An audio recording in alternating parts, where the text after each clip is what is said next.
যদি তোমরা আমি আল্লাহর ভালোবাসা পেতে চাও এবং আমাকে ভালোবাসতে চাও, অর্থাৎ আল্লাহর সাথে যদি তোমরা প্রেমের সম্পর্ক তৈরি করতে চাও, তাহলে ফাত্তাবিউনি, তোমরা আমি নবীকে অনুসরণ করো, ফলো করো। যদি তোমরা আমাকে ফলো করতে পারো, আমি নবীকে অনুসরণ করতে পারো, তাহলে ইউহিব্বুকুমুল্লাহ, তোমাদের কি নিজে থেকে আল্লাহকে বলা লাগবে না যে আই লাভ আল্লাহ, আল্লাহ আমরা তোমাকে ভালোবাসি, বরং যেই মুহূর্ত থেকে তোমরা আমি নবীকে অনুসরণ করবা, ফলো করবা, ওই মুহূর্ত থেকে আল্লাহ পাক তোমাদেরকে ভালোবাসা স্টার্ট করে দেবে। শর্ত কয়টা? কি সেই শর্তের নাম কি? ফাত্তাবিউনি, ফলোয়ার হতে হবে কার? অনুসরণ করতে হবে কার? মুহাম্মদ সাল্লাল্লাহু আলাইহি ওয়াসাল্লাম। আল্লাহ পাক এই আয়াতের শেষে বলে শুধু তাই নয়, আমি তোমাদেরকে ভালোবাসবো, আমি তোমাদেরকে ভালোবাসা শুরু করে দেব। এতটুকুই নয়, বরং ওয়ায়াগফির লাকুম যুনুবাকুম, আমি আল্লাহ সুবহানাহু ওয়া তাআলা তোমাদের জীবনের যাবতীয় পাপ রাশিকেও মাফ করে দেব। সুবহানাল্লাহ। তাহলে আমরা যদি নবীকে ফলো করতে পারি, কাকে?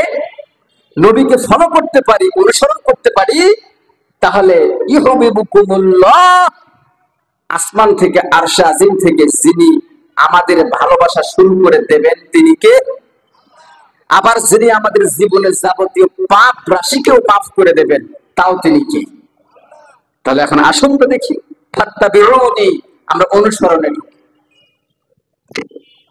ভাইরা আমার, এই পৃথিবীতে, এই সমাজে কেউ সাধারণ মানুষের ফলোয়ার হতে চায় না, কেউ সাধারণ মানুষকে অনুসরণ করতে চায় না, গরিব মানুষের কথায় কেউ উদ্বোস করতে চায় না, সবাই উদ্বোস করতে চায় টাকাওয়ালা, নেতা খেতা, ক্ষমতাধরদের কথাই। ঠিক কিনা? ঠিক কিনা? ঠিক কিনা?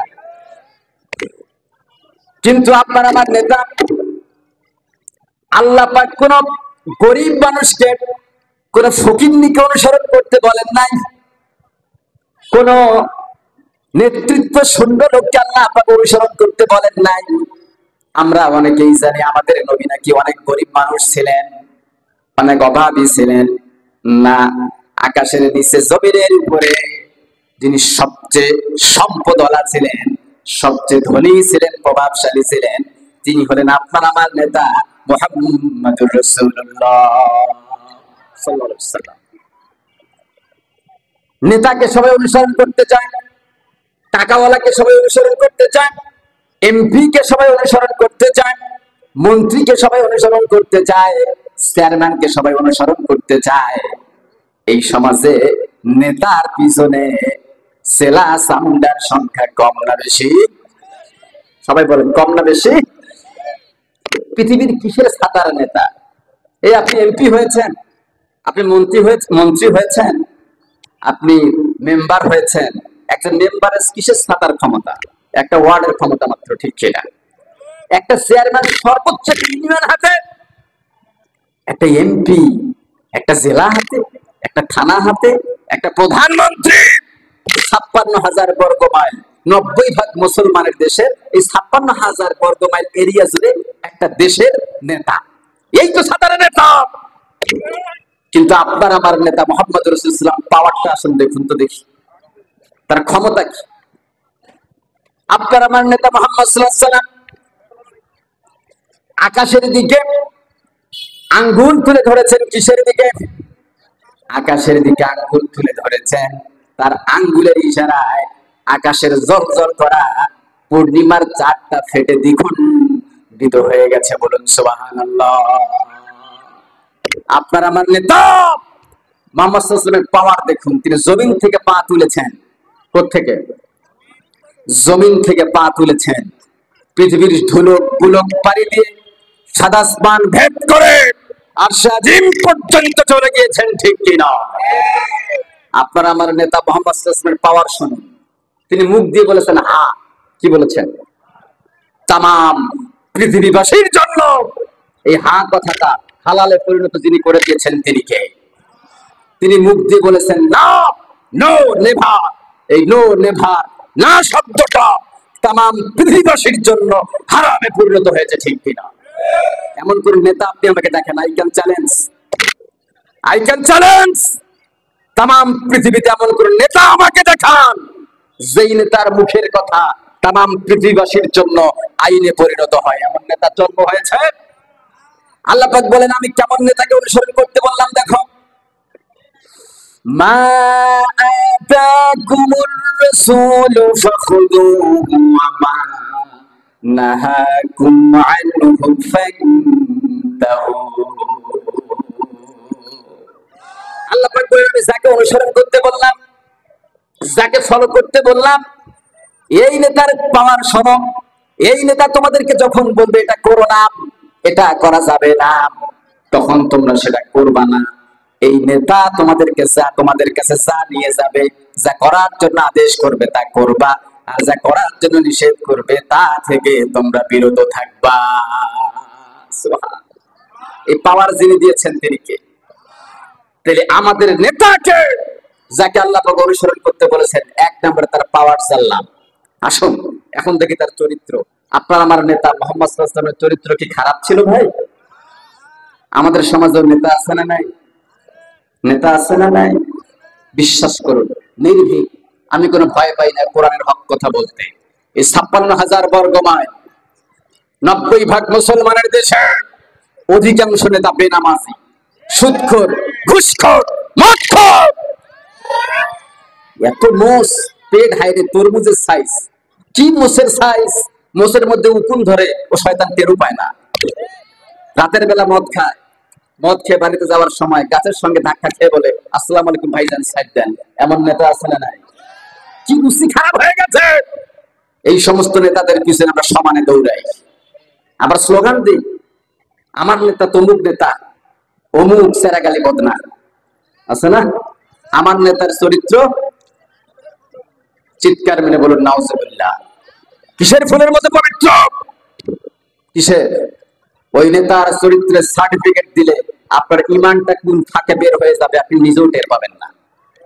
কিন্তু আল্লাহ পাক যেই নেতাকে অনুসরণ করতে বললেন, ওই নেতার চরিত্র জানার দরকার আছে না?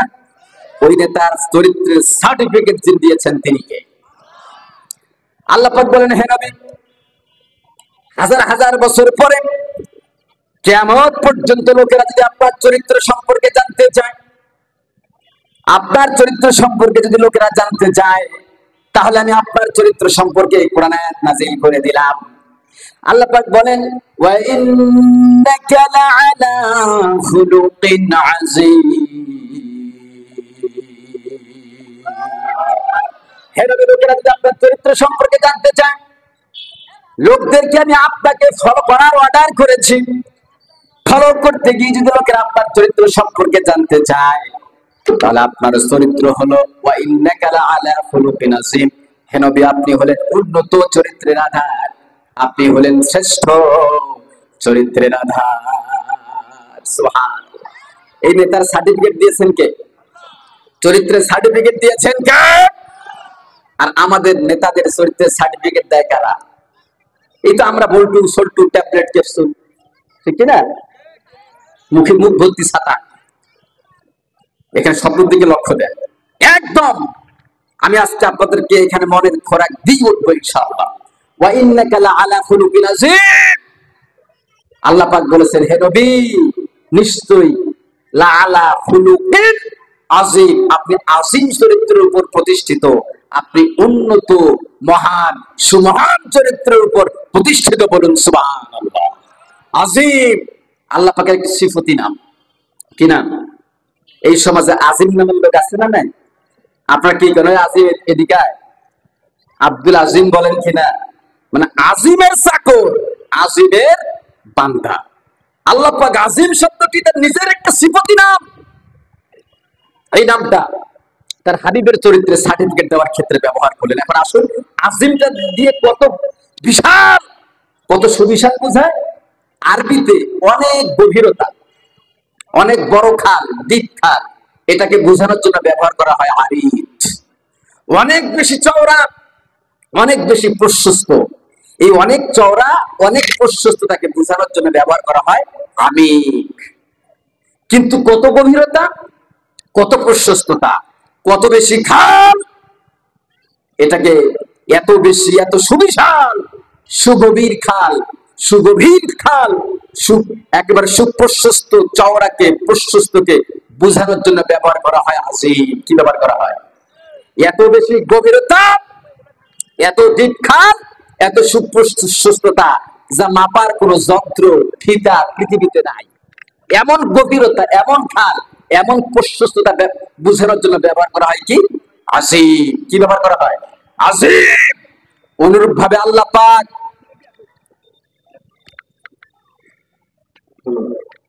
প্রধান অতিথি আগমন শুভেচ্ছায় স্বাগত। প্রধান অতিথি বাবার আগমন শুভেচ্ছায় স্বাগত। লিল্লাহে তাকবীর। প্রধান অতিথির আগমন শুভেচ্ছা স্বাগত। জি ভাইরা আমার, একদম প্রধান অতিথিকে বসাই দিয়ে আমি আপনাদের কাছে একটা বিনীত রিকোয়েস্ট করছি, আমাকে একবারে ক্লিয়ার একটা পরিবেশ দেন, একদম নড়াচড়া করবেন না। প্রধান অতিথিকে বসতে দেন, সামনে নিয়ে আসেন, আসেন একদম।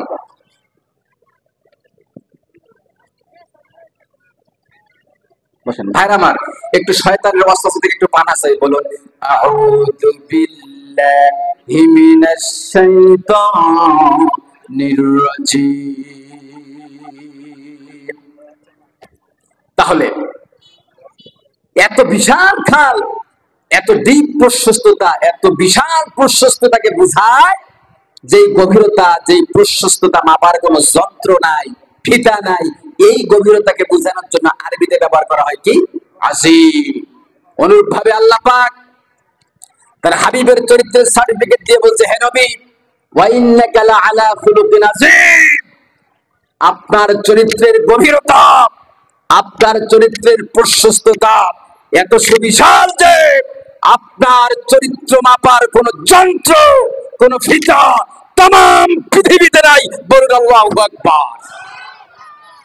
কিন্তু এই শানওয়ালা মানওয়ালা, এই শানওয়ালা মানওয়ালা, যার মর্যাদা আকাশ চুম্বি, যার চরিত্রের সার্টিফিকেট দিয়েছেন আল্লাহ সুবহানাহু ওয়া তাআলা, 90% মুসলমানের দেশে এই নবীর শান, মান, মর্যাদা নিয়ে, চরিত্র নিয়ে মাঝে মধ্যেই কটূক্তি করা হয়, আঘাত হানা হয়। আছে না নাই? আছে না নাই? বিশ্বাস করেন, নবীকে নিয়ে যখন ব্যঙ্গ করা হয়, কটূক্তি করা হয়, 90% মুসলমানের দেশের 90% মুসলমান রাজপথে নেমে যদি নাস্তিক ব্লগারদের বিরুদ্ধে আল্লাহু আকবারের স্লোগান দিয়ে গর্জে উঠতে পারত, আল্লাহর কসম করে বলি, মৃত্যুর আগ পর্যন্ত 90% মুসলমানের দেশের কোন নাস্তিক বেঈমান নবীর শান মান নিয়ে কটূক্তি করার দুঃসাহস দেখাতে পারত না। ঠিক কিনা? কিন্তু আমরা নবীর শান নিয়ে, মান নিয়ে, মর্যাদা নিয়ে কটূক্তি করা হয়। আমরা দাঁড়িয়ে আছে, টুপি আছে, হজও করে আসছি, আমরা বলি নাউজুবিল্লাহ। আমরা ওইসব রাজনীতি ফাজনীতির নাই, এমন হাজি বাজি আছে না নাই? আছে না নাই? নবী, যেই নবীকে আল্লাহ অনুসরণ করতে বললেন, এই নবীর চরিত্র নিয়ে যারা কটূক্তি করে, এদের বিরুদ্ধে যদি আমরা গর্জে উঠতাম, তাহলে কি হতো? একটা দৃষ্টান্ত, এক সাপ, এক সাপ, গোকরা সাপ, এদিকে ফনা তুলে, এই সাপকে কি বলা হয়? এদিকে গোমা, গোমা বা গোকরা সাপ বর্ডার এলাকায় বাস করতো। কোন এলাকায়? বর্ডার এলাকায়। তো এই সাপ জীবনে বহু মানুষকে দংশন করেছে। এখন এই সাপ নিজের ভুল বুঝতে পেরে পীর সাহেবের বাড়িতে গেছে, গিয়ে বলছে, হুজুর। পীর সাহেব সাপকে দেখে ভয় পাবে না কাছে যাবে? পীর সাহেব ভয় পেয়েছে। আরে সাপ, সাপ বলছে, হুজুর ভয় পাবেন না, আমি জীবনে অনেক পাপ করেছি, আপনার কাছে এসেছি, দয়া করে আমাকে তাওবা করিয়ে দেন এবং আমাকে আপনার মুরিদ হিসেবে কবুল করে নেন। এখন পীর সাহেব বলছে, দেখো, আমি মানুষকে মুরিদ বানাই, কিন্তু সাপরে তো আমি মুরিদ বানাই না। সাপ বলছে, না হুজুর, এটা কোনোভাবেই আপনি আমাকে আপনার মুরিদ থেকে মাহরুম করবেন না, please I request, I humble request to you, আমি আপনার কাছে জোরালো আবেদন করছি, অনুরোধ করছি, আমাকে মুরিদ বানান। তো পীর সাহেবের মানে মায়া হলো, সাপের কান্নাকাটি শুনে আর সহ্য করতে পারলো না, শেষমেশ সাপকে মুরিদ বানালো এবং একটা শর্ত লাগিয়ে দিল। সাপকে বললো, দেখো আমি তোমাকে মুরিদ হিসেবে কবুল করলাম, ঠিক আছে, তুমি আজকে থেকে আমার মুরিদ, কিন্তু ভবিষ্যতে ইন ফিউচার কোনোদিন কোনো মানুষকে দংশন সবল মারতে পারবা না।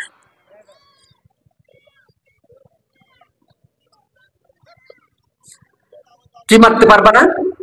সবল মারতে পারবা না। এখন সাপ বলছে, হুজুর আমি তো এইটাই চাই, আমি তো এই জন্য আপনার মুরিদ হতে আসলাম, আমি জীবনে কোনোদিন হুজুর আর কাউকে দংশন করব না। সাপ সীমান্ত এলাকায় বাস করে, তো কোন রকম পীর সাহেবের মুরিদ হওয়ার পরে দ্রুত চলে গেছে ওই বর্ডার এলাকায়, ওই তার কাটার কাছে গিয়ে এভাবে মোটা মাইলের মধ্যে লম্বায় শুয়ে আছে। সন্ধ্যাবেলা, কোন বেলা, এক লোক ধানের সিজনে সেখানে ধান কাটছে, সারাদিন ধান কাটা কেটেছে, সন্ধ্যা হয়ে গেছে, মাগরিবের আজান হয়ে গেছে। এখন ওই লোকটা চিন্তা করছে, আমি তখন বাড়ি যাব, কমপক্ষে একটা বোঝা নিয়েই যাই। কিন্তু বেচারা সেই সকালে এসেছে, রশি আনতে ভুলে গেছে। অন্ধকারে এদিক সেদিক তাকিয়ে দেখে কোনো রশি নাই, হঠাৎ দেখে যে একটা মাইলের মধ্যে লম্বা কালো কি যেন একটা শুয়ে আছে। সন্ধ্যাবেলা একটু অন্ধকার, সাপ না দড়ি, রশি বুঝতে পারে নাই, রশি মনে করে তাড়াহুড়ার মধ্যে, ব্যস্ততার মধ্যে সাপকে ধরে ধানের বোঝায় এইভাবে বাঁধা শুরু করেছে। আচ্ছা, মানুষ যখন কোনো কিছু বাঁধে রশি দিয়ে, তখন কি দেয়? মুসর দেয়।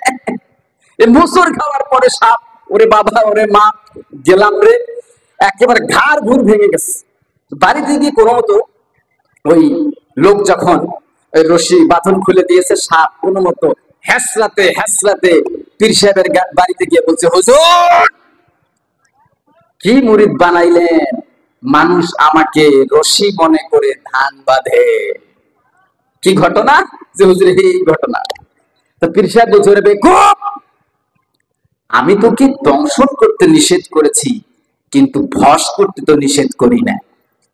যদি ভস করতে উঠতে, ওই ওই ওই কামলা, ওই রাখাল, ওই ধান কাটা মানুষটা তোর ফসফসানির শব্দ শুনে ভয় পেয়ে তোকে ধরা তো দূরের কথা, তিন লাফ দিয়ে বর্ডার ক্রস করে ভারতে গিয়ে পড়তো, মৃত্যুর আগ পর্যন্ত বাংলার জমিনে পারাকার দুঃসাহস দেখাতে পারতো না। অনুরূপ ভাবে 90% মুসলমানের দেশে যেই সমস্ত নাস্তিক ব্লগারেরা, নবীর দুশ্মনেরা, নবীর আকাশচুম্বী সম্মান মর্যাদা নিয়ে কটূক্তি করে, বাজে মন্তব্য করে, 90% মুসলমানের দেশে 90% মুসলমান, তাদেরকে লাঠি পেটা করা লাগতো না, শুধুমাত্র রাজপথে নেমে নারায়ে তাকবীর আল্লাহু আকবার বলে যদি ফাঁস করে উঠতে পারত, তাহলে 3 লাখ দিয়ে বর্ডার ক্রস করে নবীর দুশ্মনেরা মামু বাড়ি দিল্লি গিয়ে পড়তো, মৃত্যুর আগ পর্যন্ত তসলিমা নাসরিনের মতো বাংলার জমিনে পা রাখার দুঃসাহস দেখাতে পারতো না। ঠিক কিনা? উপস্থিত জনতা, ইন ফিউচার ভবিষ্যতে কোন নাস্তিক ব্লগার যদি আমাদের নেতা মুহাম্মদ সাল্লাল্লাহু আলাইহি ওয়াসাল্লামের সম্মান মর্যাদা নিয়ে কটূক্তি করে আঘাত হানে, তাহলে রাজপথে নেমে মাথায় কাফনের কাপড় বেঁধে নারায়ে তাকবীর আল্লাহু আকবার স্লোগান দিয়ে ফাঁস করে উঠতে রাজি আছেন যারা যারা, 2 হাত টান টান করে আমার আল্লাহকে দেখিয়ে দেন তারা তারা।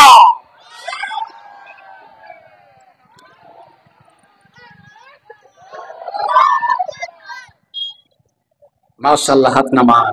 কষ্ট হয় ভাই? আজকের আলোচনার বিষয় কি ছিল? নেতা নির্বাচন। তাহলে